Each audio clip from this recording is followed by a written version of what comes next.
느헤미야는 성공한 사람입니다. 우리도 느헤미야처럼 이 밤에 성공의 비결을 배울 수 있게 되기를 소원합니다. 성공하는 사람들에게는 공통적인 두 개의 시계가 있습니다. 어떤 시계를 가지고 있을까요? 하나는 5분 빠른 시계이고 또 다른 하나는 5분 늦은 시계입니다. 무슨 의미일까요? 언젠가 서울에 있는 온누리교회에서 온 성도들을 대상으로 설문조사를 했습니다. 어떤 직업을 가진 사람들이 예배에 가장 먼저 나오는가?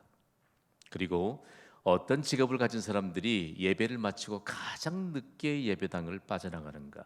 아주 흥미로운 그런 설문조사였는데요.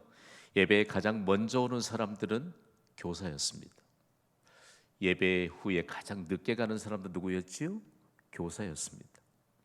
도대체 왜 이렇게 흥미로운 결과가 나왔을까라고 물어보았더니 교사들은 일상에서 수업 시작하기 전에 조회가 있고 수업 마치면 종례가 습관이 되어서 항상 예배에 먼저 오고 예배가 끝나도 가장 늦게 예배당을 빠져나가는 이런 좋은 모범들이 결과로 등장하면서 참 많은 충격을 주었습니다.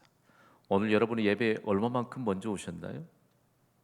오늘 예배 끝나면 얼마만큼 빨리 가시려고 지금 마음에 준비를 하고 계십니까? 오늘 하나님께서 우리에게 은혜를 주실 것인데 항상 하나님 앞에 예배는 준비하는 자들에게 은혜가 임하고 그리고 예배 후에도 우리가 하나님이 이 예배를 통해서 나에게 뭘 도대체 말씀하시는가라고 하는 사실들을 마음에 새기면서 이 자리를 떠날 수 있게 되기를 원합니다.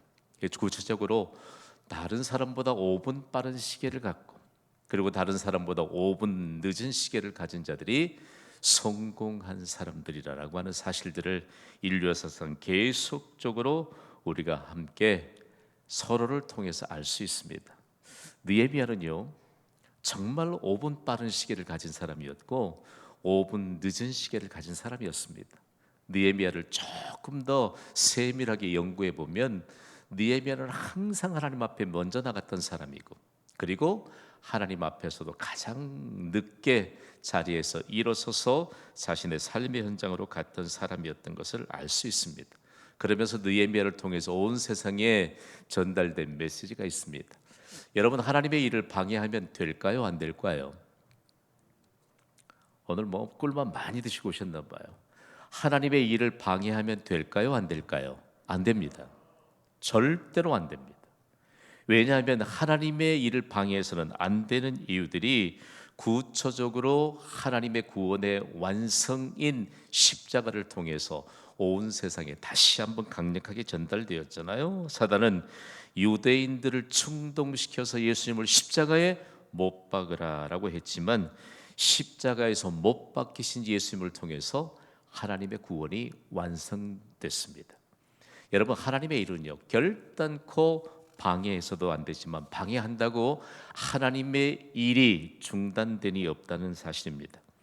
또한 태어나지 않았으면 좋을 뻔한 가룟 유다, 태어나지 않았으면 좋을 뻔한 심판을 받았던 가룟 유다가 얼마나 예수님의 일을 가로막았습니까? 은사십에 예수님은 팔았지만 결국은 기독교를 핍박하는 자들, 그리스도인들을 핍박하는 자들은 하나님의 심판을 벗어날 수 없다라고 하는 사실들을 가룟 유다를 통해서 온 세상에 증거되었습니다. 자신들이 가진 막강한 힘으로 기독교를 핍박했던 로마는 가는 곳마다 도로를 닦았습니다.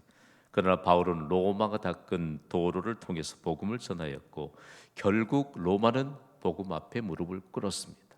다시 한번 묻습니다. 하나님의 일을 방해하면 될까요? 안 될까요? 안 됩니다. 방해하는 자들은 하나님의 심판을 받을 것이요 아무리 방해한다고 해도 하나님의 일은 중단되지 않는다는 사실입니다. 로마 제국이 복음 앞에 무릎을 꿇고 난 이후에 인류 역사에 대변혁이 일어났잖아요. 하나님의 일을 방해하는 자들은 반드시 하나님의 심판이 임하고 하나님의 일은 방해한다고 해서 중단되는 일이 없다라고 하는 사실들을 만방에 증거하게 되었는데 오늘 이 시대를 살아가는 우리에게 있어서도 여러분 예배를 방해하면 안 돼요. 가장 우선적으로 우리가 가장 먼저 다가오는 것이 하나님의 일은 예배입니다. 여러분 일반적인 법에서도요, 하나님께 드리는 예배를 방해하면 피할 방법이 없습니다. 그래서는 벌금형이거든요. 예배 시간에 예배를 방해했다. 그건 뭐 방법이 없어요. 방법이 없어요. 그렇다고 한다면 오늘 우리에게 있어서 하나님의 일을 방해한다고 하는 것이 도대체 어떤 의미일까? 여러분, 일단은 우리가 오늘 하나님이 찾으시는 예배자로 섰기 때문에 예배에 최선을 다하는 자에게 은혜가 임하게 될 줄 믿습니다. 그 은혜는 형통함으로 증거될 줄 믿습니다. 느헤미야는 온갖 내부와 외부의 방해에도 불구하고 성벽 건축을 마쳤습니다. 그러면서 우리에게 오늘 느헤미야의 성공 비결을 배우라라고 하는 강력한 메시지를 주시는데, 느헤미야에게 배워야 할 성공 비결은 과연 뭘까요? 먼저는 느헤미야의 성공 비결 첫 번째는 영적 긴장을 늦추지 않는 것입니다. 우리 다 함께 선포합시다. 영적 긴장을 늦추지 않았다. 누가요? 느헤미야가요. 오늘을 사는 우리가 영적 긴장을 늦추지 않아야 합니다. 여러분, 영적 긴장을 늦추지 않으면 반드시 모든 일에 승리하게 될 줄 믿습니다. 느헤미야 6장에 보면 하나님의 일을 방해하던 사람들이 대표적으로 몇 사람이 아닌 것을 알 수 있습니다. 오늘 보면 느헤미야 6장 1절 말씀을 우리 함께 읽습니다. 시작. 산발랏과 도비야와 아라비아 사람 게셈과 그 나머지 우리의 원수들이 내가 성벽을 건축하여 허물어진 틈을 남기지 아니하였다 함을 들었는데 그때는 내가 아직 성문에 문짝을 달지 못한 때였더라. 아멘. 지금 성벽 제거는 마쳤는데 문짝을 아직 달지 못했다. 거의 다 마쳤다라고 하는 사실인 것이죠. 그런데 다 된 밥에 재 뿌르듯이 마지막까지 방해 공작을 멈추지 않습니다. 거기에 보면 산발랏 그리고 도비야, 게셈이 등장하는데, 산발랏은 호론 사람입니다. 도비야는 암몬 사람입니다. 게셈은 어디 사람이죠? 아라비아 사람입니다. 민족적으로 여러분 하나님의 일을 방해했다고 하는 증거가 나타납니다. 이 영어 성경 번역본에는 한 사람을 지칭하는 것보다는 이 사람이 과연 어느 민족이냐 대단히 중요하지요. 그래서 요즘도요, 뭐 유대인과 아랍인들 간의 갈등은 대단히 심각합니다. 제가 갈릴리를 2번씩 방문하면서 느꼈던 게 있어요. 갈릴리 지역에서 주로 호텔에서 머물잖아요. 머무는데 호텔 레스토랑에 가기 위해서 엘리베이터도 타고 또 로비에서 뭐 메신저를 이용하기 위해서 가기도 하는데, 엘리베이터를 타면 꼭 콧대 높은 자존감이 강한 유대인들을 만납니다. 유대인 여성들이 굉장히 적극적이에요. 딱 보면서 같이 인사하면 어디 왔냐 그러고 자기 묻지도 않았는데 소개해요. 자기는 주이시래요. I'm real Jewish. I'm not Arab 그래요. 나는 아랍 사람이 아니고 유대인이라는 것입니다.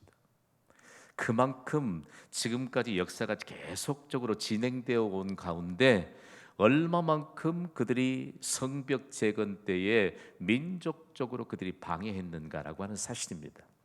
오늘 이 시대에도요, 성경을 보면 우리 조상 때부터 하나님을 거역했던 일이 있거든. 그 일까지도 우리는 하나님 앞에 정말 겸손하게 회개의 무릎을 꿇어야 할 것에 대한 내용들을 성경이 우리에게 가르쳐주고 있거든요. 방해했던 한 사람, 몇 사람이 방해를 한 것이 아니고 한 사람의 영향력이 너무너무 크다고 하는 사실들을 가르쳐주고 있습니다. 그래서 산발랏, 게셈 그리고 그들의 모략에도 영적 긴장을 늦추지 않았다. 한 사람뿐만 아니고 그들과 함께 했던 수많은 사람들이 하나님의 일을 방해했던 이런 상황 가운데서도 영적 긴장을 늦추지 않았다라고 하는 사실들을 가르쳐 줍니다. 먼저는 산발랏과 게셈의 모략에 대해서 오늘 본문 2절이 증거합니다. 2절을 함께 읽어보겠습니다. 시작. 산발랏과 게셈이 내게 사람을 보내어 이르기를 오라 우리가 오노평지한 촌에서 서로 만나자 하니 실상은 나를 해하고자 함이었더라. 아멘. 거기 오노평지가 예루살렘에서 몇 킬로미터 정도 떨어졌지요? 30킬로미터입니다. 대략 보면요, 예루살렘에서 여리고도 30킬로미터 떨어져 있고 중요한 것은 각 지역의 지방의 총독들이었던 산발락과 도비아와 게셈이 공통적으로 그냥 아주 공평하게 만날 수 있는 거점이 바로 오노 평지의 한 마을입니다. 거기에 30km쯤 이동하면 거기서 만날 수 있는데, 이 보면요 대단히 공평하게 제안을 한 것 같고 중립 지역에서 만나자는 제안은 같지만 그럴듯한 정상회담을 빙자하고 있는 것입니다. 결국 그들의 제안을 느헤미야는 거부합니다. 오늘 본문 3절은 이렇게 거부의 의사를 밝히고 있습니다. 읽습니다. 시작. 내가 곧 그들에게 사자를 보내어 이르기를 내가 이제 큰 역사를 하니 내려가지 못하겠노라. 어찌하여 역사를 중지하게 하고 너희에게로 내려가겠느냐 하매 아멘. 느헤미야는 최우선적인 하나님의 일을 마치기 전까진 그들의 제안에 응하지 않겠다라고 하는 것입니다. 여기에 바로 영적 긴장을 늦추지 않는데, 영적 긴장을 늦추지 않는다는 것이 어떤 의미인가를 알 수 있습니다. 여러분, 하나님의 일이 우선순위임을 믿으시면 아멘 하시기 바랍니다. 이거 무너지면 다 무너지죠. 그런즉 너희는 먼저 그의 나라와 그의 의를 구하라. 그리하면 이 모든 것을 너희에게 더하시리라. 아멘. 그런데 우리가 우선순위를 놓쳐버리니까 그 순간 영적 긴장은 완전하게 무너지고 마는 것입니다. 여러분, 우리의 우선순위는 과연 무엇이라고 여러분이 대답할 수 있을까라고 하는 사실인데요, 30km를 서둘러서 가면 하루 만에 갈 수 있습니다. 그러니까 오노 평제까지 가기 위해서 하루를 가야 하고, 그리고 회담을 하는데 하루를 걸려야 되고, 다시 돌아오는데 하루를 걸려야 되니까 줄잡아도 3일을 허비해야 되는데 3일을 허비할 수 있는 여력이 없습니다. 하나님의 일을 우선적으로 마쳐야 되기 때문입니다. 여러분, 우리의 생각이 여력이 없이 주의 일에 우선순위를 갖는 인생을 사시기를 주님의 이름으로 간곡히 부탁을 드립니다. 그런 마음의 평안함이 와요. 평안함은 하나님이 주시는 능력이 내게 임했다라고 하는 증거입니다. 오늘 수협에 오시니까 마음이 좀 평안하십니까? 안 오셨으면 많이 불편할까요? 만약에 이런 건 있죠. 우리가 얼마든지 수요예배를 섬길 수 있음에도 불구하고 내가 만약에 이곳에 오지 않았다, 불편할 수 있습니다. 왜냐하면요, 우리의 예배 그리고 우리의 훈련 과정은 그냥 우리의 생각으로 이러쿵저러쿵 해야 할 만한 그런 일이 아닙니다. 여러분, 예배에 우리가 우선순위를 둔다면 오늘 이곳에서 전무후무한 하나님의 은혜, 전무후무한 하나님의 해답이 우리에게 임할 줄 믿습니다. 이것이 예배예요. 이것이 최우선적인 영적인 일이 과연 무엇인가, 그리고 하나님의 일이 무엇인가라고 하는 것에 관한 내용들을 가르쳐주고 있습니다. 느헤미야가 4번씩이나 이와 같은 일에 관한 내용들을 얼마만큼 거절했을까라고 하는 사실인데요, 대단히 중요합니다. 4번씩 권유해도 그들의 아주 공통적인 의견을 가지고 아주 그럴듯한 정상회담을 하자고 하는 제안을 거절했을 때 그들이 그래도 방해 공작을 멈추지 않고 5번째 어떤 일들을 벌였을까라고 하는 사실인데요, 느헤미야를 이제 모함하는 편지를 보냅니다. 그때도 여전히 느헤미야는 영적 긴장을 늦추지 않았습니다. 오늘 본문인 느헤미야 6장 5절과 6절 말씀을 우리 천천히 읽어보겠습니다. 시작. 산발랏이 5번째는 그 종자의 손에 봉하지 않은 편지를 들려 내게 보냈는데 그 글에 이르기를 이방 중에도 소문이 있고 가스무도 말하기를 너와 유다 사람들이 모반하려 하여 성벽을 건축한다 하니 내가 그 말과 같이 왕이 되려 하는도다. 급하게 읽었지만 천천히 좀 해석해 봐야 될 필요가 있다라고 하는 사실입니다. 가장 중요한 것은 그 편지의 내용이 과연 무엇을 뜻하는가라고 하는 것인데요, 거짓 내용으로 모함하는 편지라고 하는 증거가 아주 명백합니다. 먼저 하나는 편지를 봉하지 않았습니다. 당시에 비밀스러운 편지는 아무리 도중에 누가 가져가도 결단코 그 내용을 보지 못하도록 임봉이 돼야 되는데, 많은 사람들이 그냥 슬며시 보면 뭐지? 하고 임봉이 되지 않았겠네. 그걸 읽어보면 느헤미야를 모함하는 내용입니다. 생각해 봐요. 느헤미야를 모함하는 내용들을 사람들이 읽는다고 할 때 요즘 가짜 뉴스가 얼마나 많아요. 팩트 체크가 되지 않는 이런 상황들을 보면 사람들이 이제 비로소 한마디씩 하게 된다고요. 두 번째로는 편지에 발신자를 쓰지 않았습니다. 아주 교묘하죠. 교묘해요. 발신자를 쓰지 않는다. 세 번째로는 편지의 내용이 유다 사람이 성벽을 건축하는 것은 맞는데 그 외에는 모두 거짓이었다는 사실입니다. 마지막으로 편지의 내용은 협박만을 위한 것이었습니다. 여러분, 사실이 아닌 것으로 누군가 우리를 협박한다고 할 때 위축될 이유가 전혀 없다는 사실들을 우리가 먼저 좀 생각해 봐야 돼요. 여러분, 생각해 봐요.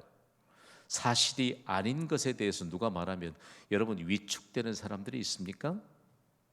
여러분 기도 많이 하셔야 돼요. 제가 오늘 디사이플 스쿨을 통해 여러분에게 조금 간곡하게 말씀드리고 싶어요. 우리에게는 얼마든지 판단할 수 있는 능력이 있습니다. 그리고 분별할 수 있는 능력도 있습니다. 그런데 왜 우리가 영적인 긴장을 늦추면서 살아가면서 하나님이 우리에게 계속적으로 말씀하세요. 예배 시간 때마다요, 하나님이 우리에게 거부할 수 없는 불가항력적인 은혜를 우리에게 입혀 주십니다.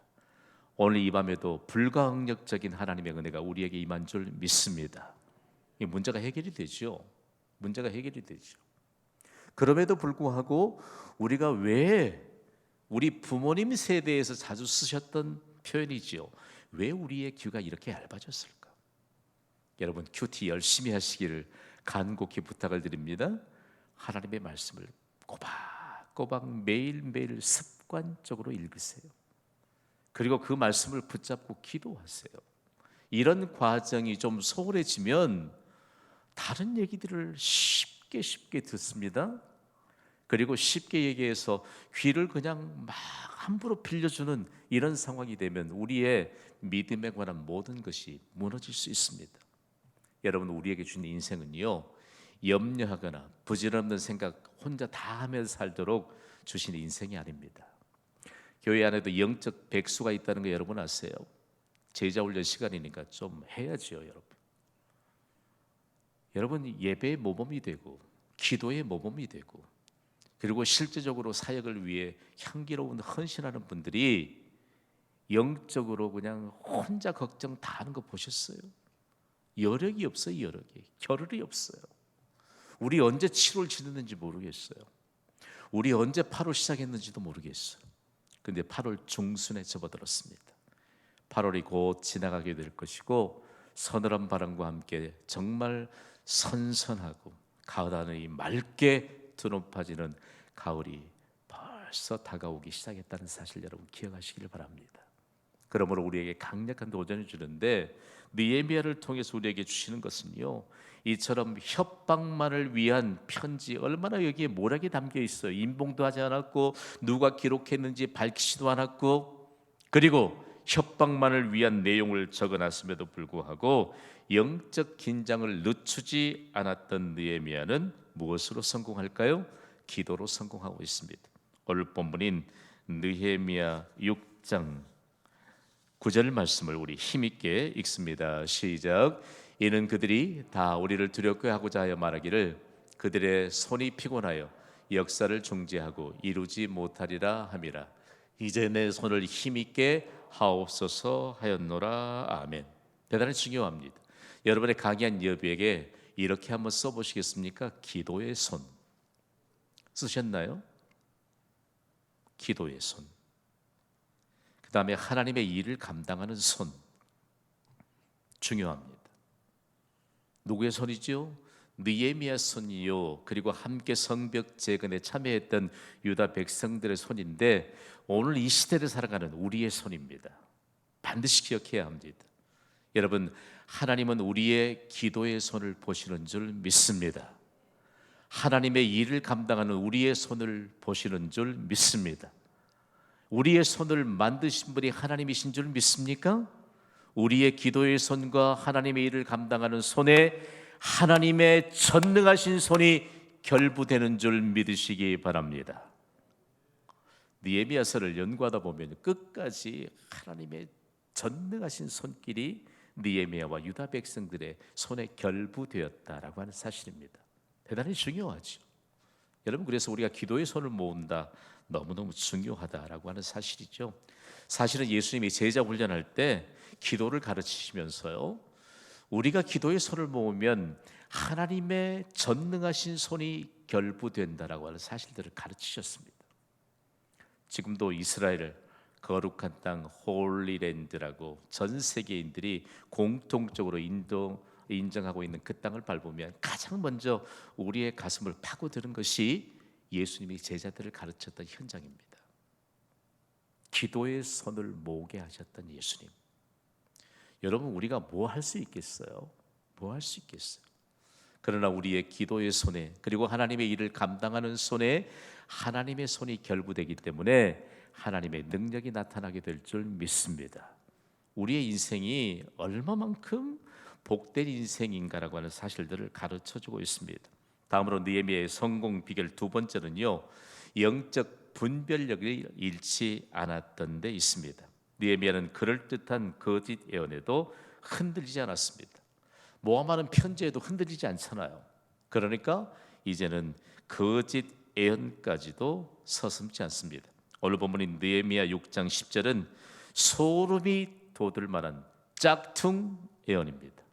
여러분의 강연 옆에 짝퉁 예언이라고 좀 써놓으세요. 짝퉁 예언. 오늘 본문인 느헤미야 6장 10절을 우리 함께 읽습니다. 시작.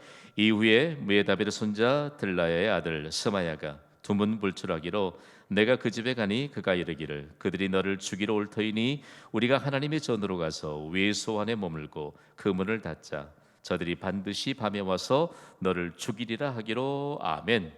거기에 누가 등장하지요? 한 사람, 묘한 사람 스마야가 등장합니다. 스마야 이름을 표시해 두시고 옆 여백에다 쭉 끄집어 가신 다음에 짝퉁 예언자라고 써놓으세요. 짝퉁 예언자.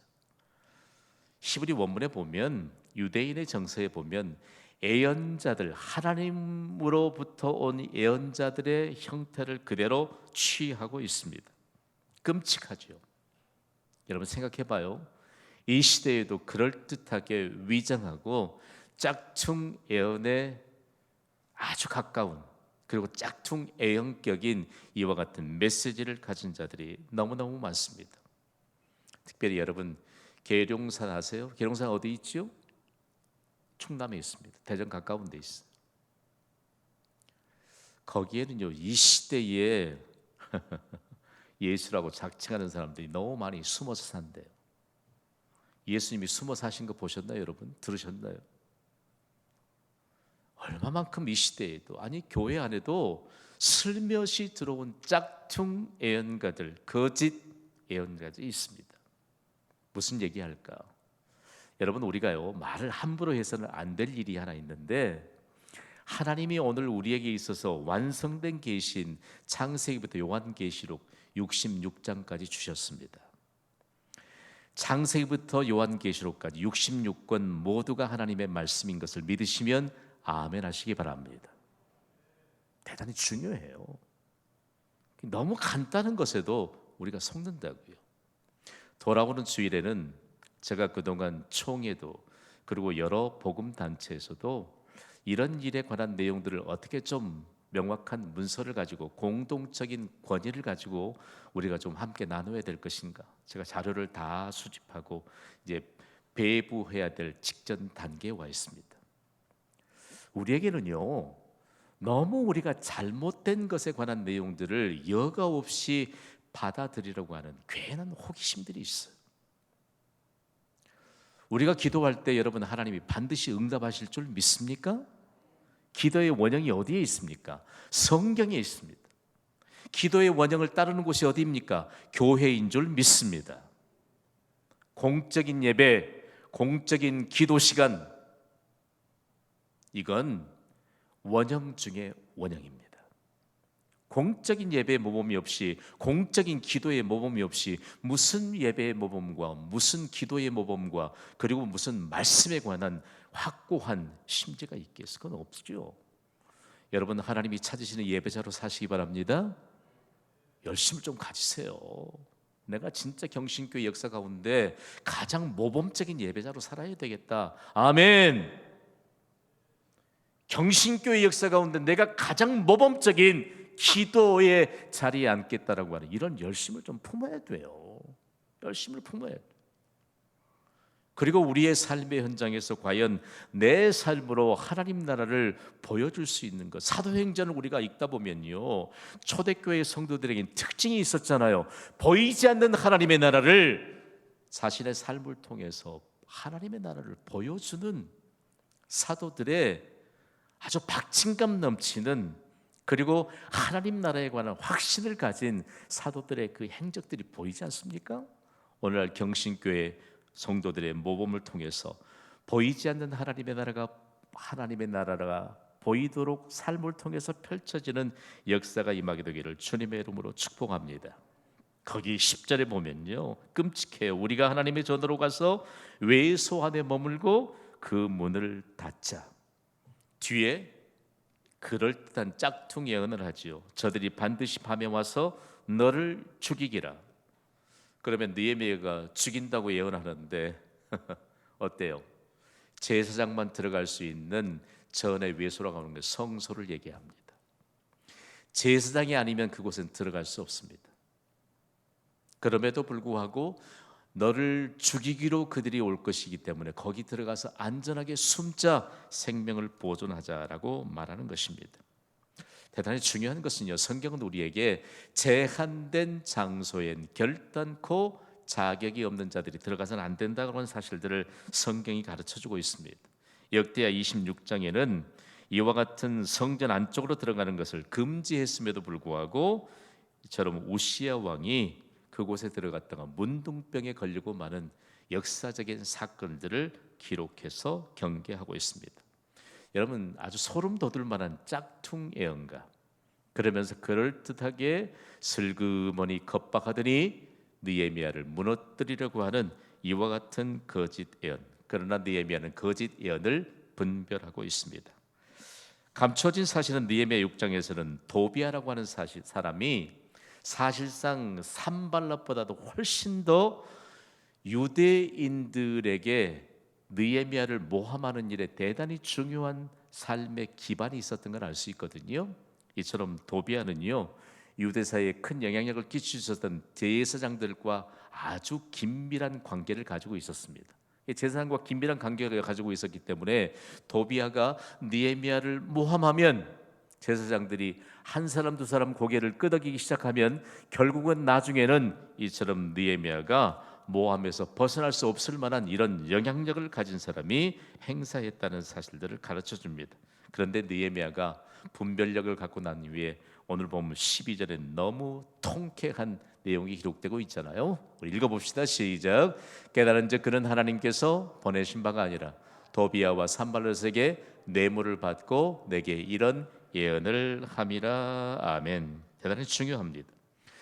이처럼 방해하는 자들의 불순한 의도들을 탐지해낼 수 있었던 능력은 과연 무엇이었을까? 우리 계속 살펴보지만 느헤미야는 늘 하나님 가까이에 있었습니다. 여러분, 하나님 가까이함이 복인 줄 믿습니다. 하나님을 가까이 하십시오. 우리에게는 불순한 의도마저도 탐지해낼 수 있는 느헤미야와 같은 특별한 은총이 임하게 될 줄 믿습니다. 다음으로 영적 분별력을 잃지 않았던 느헤미야는 여전히 기도로 성공했다라고 하는 사실입니다. 대단히 중요한데요, 여러분, 쉬지 않고 기도하면 영적 긴장이 늦춰지지 않습니다.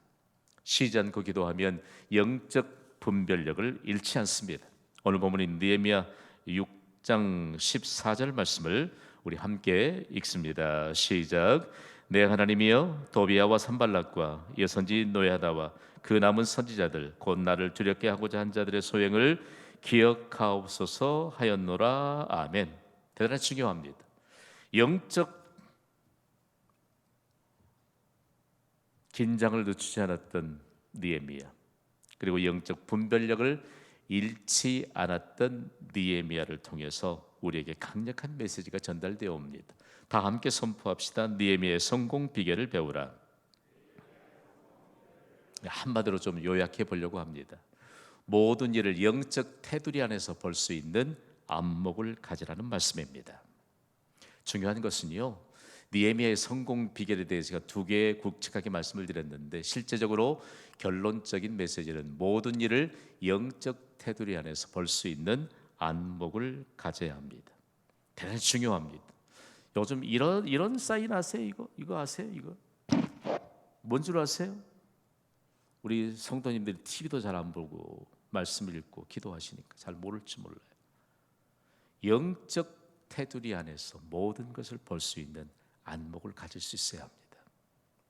예수님은 제자들을 훈련할 때요, 실제적으로 기도를 훈련할 때도 마찬가지고 전도 훈련도 마찬가지고, 그리고 실제적으로 어떤 삶을 살아야 할 것인가, 세상의 소금과 빛으로 살아야 할 것에 대해서 말씀하시면서 실제적으로 한 가지의 메시지 있습니다. 모든 일을 영적 태도 안에서 볼 수 있는 안목을 가르치기 위해서 마태복음 21장 22절에 예수님이 이렇게 말씀하셨습니다. 읽어보시죠. 시작. 너희가 기도할 때 무엇이든지 믿고 구하는 것은 다 받으리라 하시니라. 아멘. 여러분, 하나님의 말씀을 붙잡고 기도하면 말씀의 테두리 안에서 이루어지게 될 줄 믿습니다. 우리는 왜 이 시대를 살아가면서 너무 영적인 테두리 안에서 모든 것을 볼 수 있는 안목을 상당 부분 상실한 채 살아가고 있는지 모릅니다. 어떤 분이 153 기도에 점점점 매료가 되기 시작하더니 마태복음 21장 22절 말씀이 가슴에 새겨져서요, 모든 일을 영적 테두리 안에서 볼 수 있는 안목을 갖고 살아가는 놀라운 차원의 단계에 올라서는 성도들에 대한 고백이 있습니다. 여러분, 예수님의 말씀은 진리인 줄 믿습니까? 대단히 중요해요. 우리가 오늘 디사이플 스쿨을 통해서 말씀을 배우고 있지만, 실제적으로 그렇다면 모든 일을 영적 테두리 안에서 볼 수 있었던 안목을 가졌던 느헤미야에 대한 결과가 도대체 뭘까? 오늘 본문인 느헤미야 6장 15절 말씀입니다. 읽습니다. 시작. 성벽 역사가 52일 만인 엘루월 25일에 끝남에. 아멘. 대단히 중요합니다. 52일 만에 끝났는데 현대 우리가 사용하고 있는 원력으로요, 8월 1일에 시작했던 성벽 재건 공사가 9월에 끝났습니다. 우리나라도 8월과 9월 너무너무 덥습니다. 예루살렘 8월 9월 엄청나게 덥습니다. 폭염 가운데서 52일 동안 모든 일을 영적 테두리 안에서 볼 수 있는 안목을 가졌던 느헤미야, 그리고 유다 백성들을 통해서 인류 역사상 기적적인 성벽 재건의 역사가 52일 만에 완성될 수 있었습니다. 지금 폭염 기간입니다. 여러분, 우리가 어떤 상황에 있다 할지라도 느헤미야의 성공 비결을 배울 수만 있다면, 모든 일을 영적 테두리 안에서 볼 수 있는 안목을 가질 수만 있다면 성공한 인생을 살아가게 될 줄 믿습니다. 성공의 결과로 인하여 우리는 기적의 길을 걷는 것임을 증명할 수 있을 것이고, 기적의 열매를 거두는 것을 의심 없이 우리가 믿음으로 받아들이게 될 것이고, 그리고 온 세상에 선포하게 되는 놀라운 결과를 보게 될 줄 믿습니다. 느헤미야의 성공 비결을 배운 수협의 헌신자 여러분, 일평생 동안 모든 일을 영적 테두리 안에서 볼 수 있는 안목을 소유하며 느헤미야처럼 성공적인 결과로 인류 역사에 큰 획을 그어 나갈 수 있게 되기를 주님의 이름으로 축원합니다. 이 시간 기도합시다.